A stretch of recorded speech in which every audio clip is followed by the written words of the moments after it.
everyone, my name's Caitlyn and welcome back to my channel, or welcome if it's your first time here. And welcome back to another 12 Days of Bookmas video. Today I am doing a special story time with Caitlyn. I will be reading aloud one of my favorite Christmas picture books that I read every year. I just love it so much, and I hope that you will enjoy it. So it is called The Good Little Christmas Tree, and it is by Ursula Moray Williams, illustrated by Jillian Tyler. And yeah, I love this book, so I'm going to go ahead and read it. I will just jump right into it, and I will show you the pictures for a few seconds after I finish each page, so you could pause it on that if you wanted to get a longer look. So yeah, let's jump into it.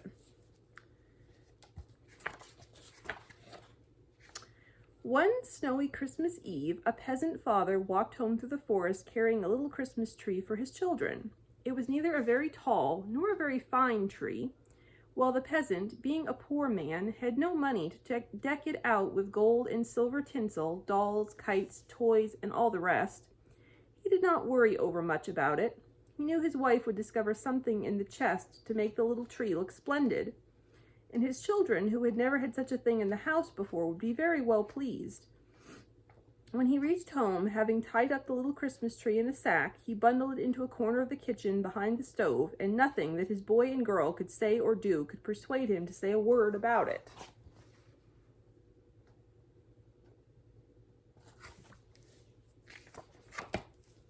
They danced about his legs, pointing, peering, and asking 1,000 curious questions, while the father only shook his head. But if they approached too close to the stove to have a better look at the mysterious bundle, he shouted out, take care, there is a wolf in the sack," till they ran to hide themselves behind their mother with little shrieks of terror and excitement. Presently they grew tired of teasing and went to bed, and when the father and mother were sure that both slept soundly, they took the Christmas tree out of the corner and set it in a pot, where the mother hung among its branches a number of little brown cookies that she had baked, tied with scarlet thread out of the chest. The little tree looked very proud and fine, and at first the peasant and his wife admired it with all their hearts. But little by little doubt crept in, for like all parents, they wished the best for their little children, and in 5 minutes they were sighing and shaking their heads like two pine trees on a hill as they said to each other, "What a pity we have not the smallest silver star, nor thread of tinsel to make the branches glitter. How fine a few bright candles would look among the bushy needles. How the children's eyes would sparkle to watch them flicker."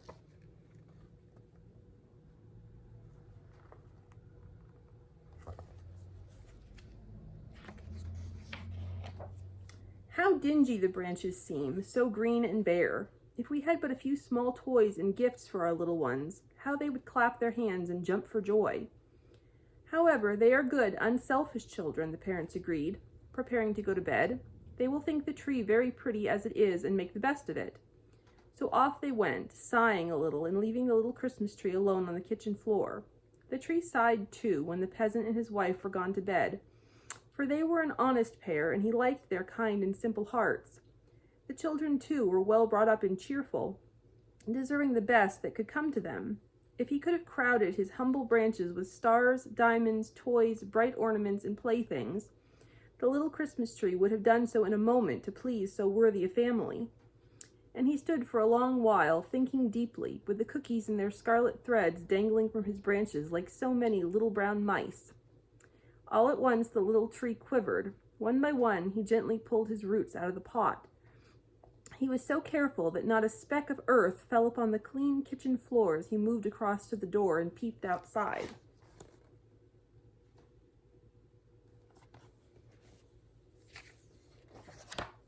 The snow lay white and deep all around. The pine trees drooped with it, but the world was well awake. Far up in the heavenly meadows, the baby angels were preparing for a party. There were wolves prowling in the forest, and a peddler, resting for the night, burned a fire to keep them away. Mass was being sung in the far-off church, while by the light of the moon, gnomes and goblins were digging for diamonds under the snow. Down by the stream, a poor boy fished through a hole in the ice, hoping to get something for his supper.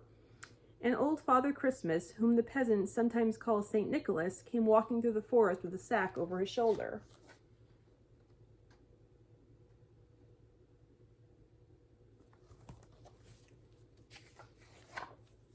The little Christmas tree closed the door quietly behind him and ran out into the snow, with the cookies on his branches bobbing up and down like little brown mice as he hurried along. He ran into a clearing where the gnomes and goblins were digging for diamonds. So busy were they that scarcely one looked up to notice him. "What will you take for a few of your diamonds?" the little Christmas tree asked the nearest goblins. 10 green needles, 10 green needles," said the goblins, who used Christmas tree needles for threading their necklaces of precious stones. But when the little Christmas tree had handed over his needles and had received 3 diamonds in exchange, the goblin suddenly caught sight of the cookies hanging on his branches and called out,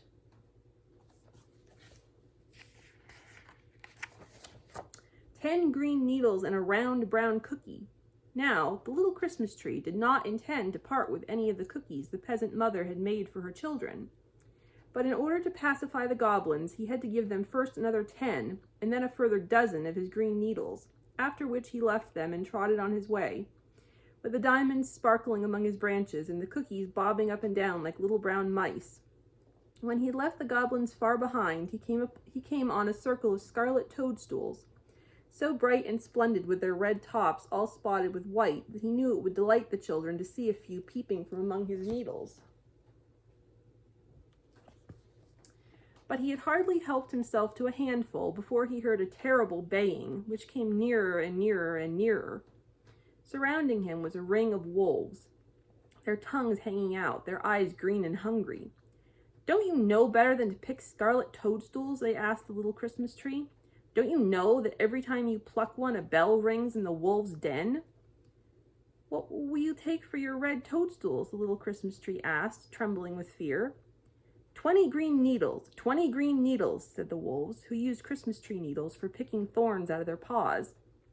But when the little tree had plucked out the needles, they noticed the cookies hanging among his branches and growled out, 20 green needles and 2 brown cookies." Now, the little Christmas tree did not intend to let the wolves have any of the cookies the peasant mother had baked for her children, so he made one bound out of the circle, shaking a shower of sharp needles into the wolves' faces, sending them howling into the forest. He then went on his way, with the toadstools gleaming, the diamonds glittering, and the cookies bobbing about like little brown mice. Now he came to a stream in which all movement seemed frozen, but underneath the ice the fish still swam in the current, and here, beside a bridge hung with silver icicles, a poor boy had made a hole in the ice and was fishing for his supper. The Christmas tree was about to cross the bridge when he noticed the icicles, and thought how pretty a few would look hanging from the tips of his boughs like spears. Now here is the wolves circling him. I'm using the circle of toadstools. And here's the poor boy fishing.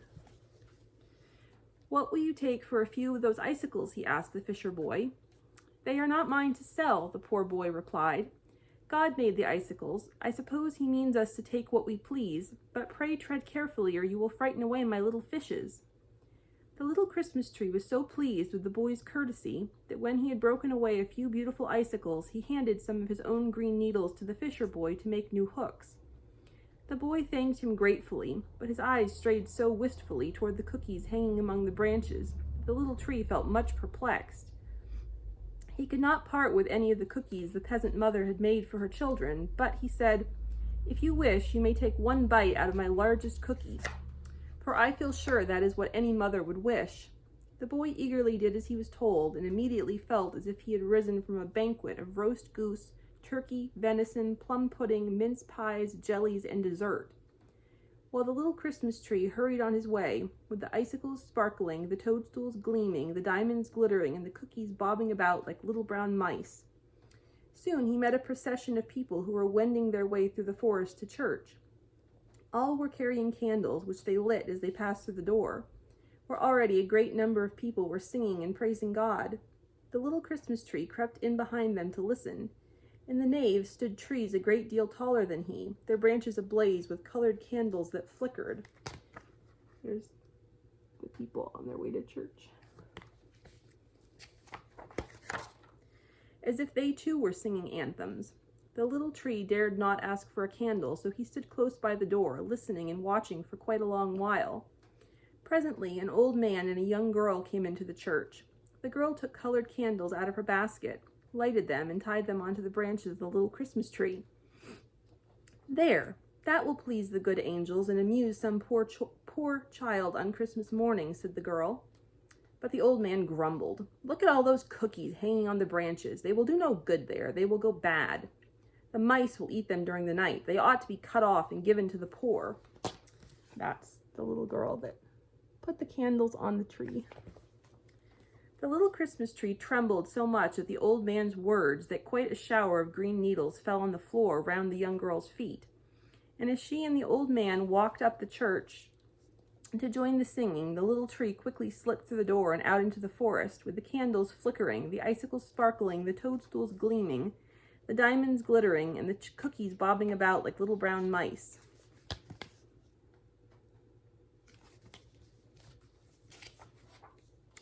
Soon he had left the church far behind. Deep in the forest he came upon a peddler sitting by his dying fire. Beside him, all his wares were spread out on the snow: puppets, boats, knives, ribbons, shawls, a fine wooden horse, and a dainty little pair of red slippers. What will you take for that wooden horse and that dainty pair of slippers? Asked the little Christmas tree. Enough wood to make my fire blaze. I am freezing to death, replied the peddler. The little Christmas tree began to throw handfuls of his green needles into the fire, but they only smoldered. Then he broke off some of his lower twigs. They crackled a little and went out. Then he broke off his best branch, and the fire burst into a bright blaze. The peddler gave the wooden horse to the little Christmas tree, but when he saw the cookies... Now, here's the picture of the peddler and all of his wares. But when he saw the cookies hanging on the branches, a greedy look came into his eyes as he said, "If you want the slippers too, you must give me 3 of those round brown cookies." But the little Christmas tree did not intend to part with any of the cookies the peasant mother had made for her children. "Oh no," said he, "that was not our bargain at all. But I will give you another branch to keep your fire alight, and you shall give me the red slippers." The peddler grumbled and complained, but before he could change his mind, the little Christmas tree threw another branch on the fire, picked up the slippers, and ran away with them into the forest, with the wooden horse prancing, the candles flickering, the icicles sparkling, the toadstools gleaming, the diamonds glittering, and the cookies bobbing about like little brown mice.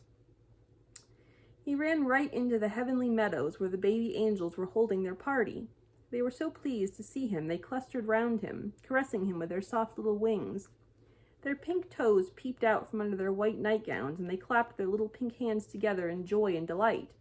When they had danced around him nearly 100 times, they began to tie their brightest stars to his boughs. No wonder that the little Christmas tree glowed with pleasure and gratitude.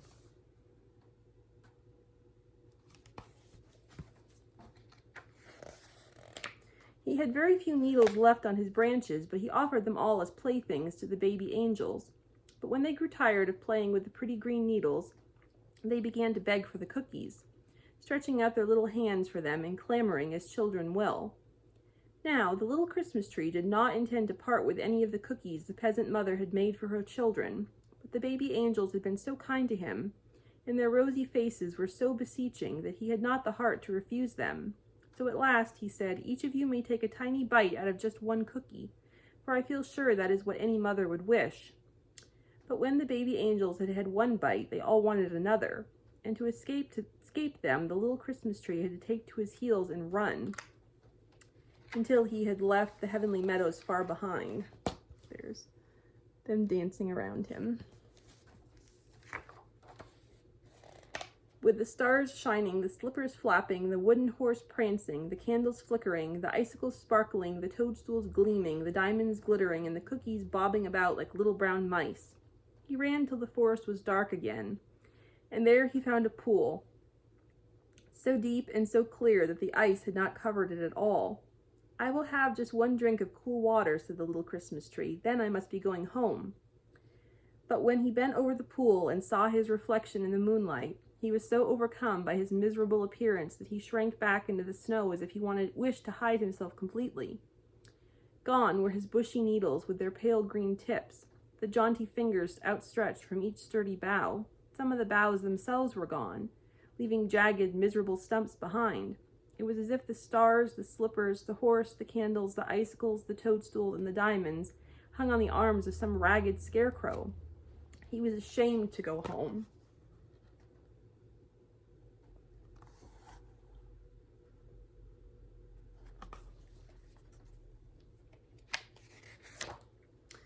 While the little Christmas tree lay almost dying of shame in the snow, someone came tramping through the forest, bringing with him joy and gladness. St. Nicholas is the children's saint. Sometimes they call him Old Father Christmas, and sometimes Santa Claus, and they credit him with all kinds of strange tricks and ways. They say he drives reindeer across the starry skies, halting them on snowy roofs to dive down chimneys with loads of gifts for stockings, sabots, and shoes. They leave presents for him, milk and cake and wine and hay in the shoes for his reindeer. They know very little about him, but they say a great deal, and every little child loves him dearly. And there's where he comes across the little Christmas tree. Tonight, the saint carried a splendid Christmas tree over his shoulder, nearly as tall as a house, and every branch bushy with needles.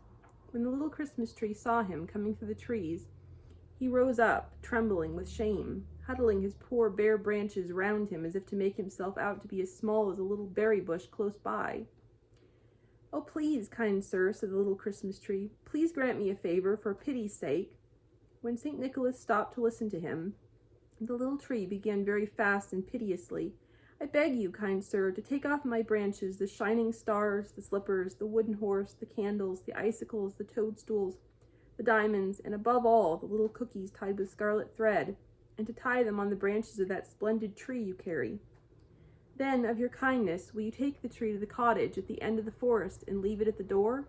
For I have become such a scarecrow," said the little tree, sobbing, "that I am ashamed to go home." But St. Nicholas smiled very kindly at the little Christmas tree, stroking him with his hand on his poor bare branches.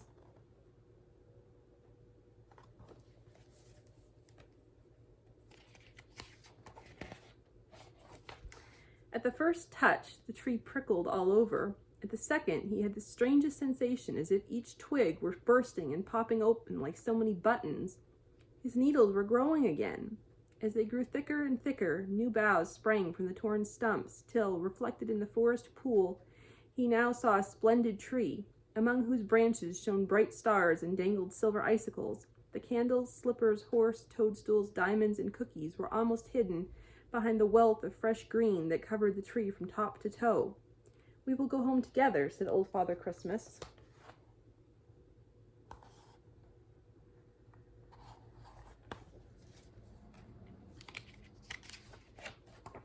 As they walked through the quiet forest, they passed the heavenly meadows, and all the baby angels fell in procession behind them.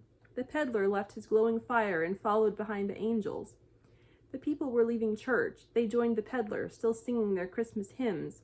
The boy at the frozen stream picked up his basket of silver fish to follow the crowd, while the wolves skulked out of the trees, mild as lambs, trotting with the rest. The gnomes and goblins put down their picks and shovels to follow the wolves, while in front of them all walked St. Nicholas and the little Christmas tree. With the stars twinkling, the slippers dancing, the wooden horse galloping, the candles flaming, the icicles dazzling, the toadstools shining, the diamonds flashing, and the cookies bobbing about like little brown mice, each with a tiny bite taken out of it, except the largest, which had 2.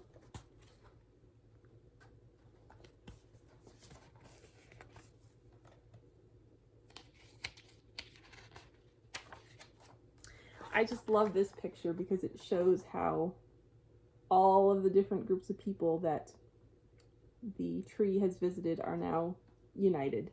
I just love that. The peasants' children were awake and peeping through the window, as children will on Christmas night. Look what is coming through the forest. Look at the wolves. Look at the gnomes and goblins. Look at the sweet little angels in their white nightgowns. Look at the people singing and the poor boy carrying his basket of fish. Look at the peddler man, and look, there is Old Father Christmas, and he is bringing us a little Christmas tree all covered with, oh, quick, get back into bed and pull the bedclothes over our heads as quick as we can, or we shall never get anything at all. That is the last illustration. Yeah, I just love this book. I have loved it since I was a child. I hope you enjoyed it. I think it's such a beautiful story about generosity and giving of yourself to serve others. And I love it. I think it's beautiful. And yeah, I love to read it every year. So again, hope you enjoyed this video, and thank you so much for watching. I'll see you in my next video. Bye.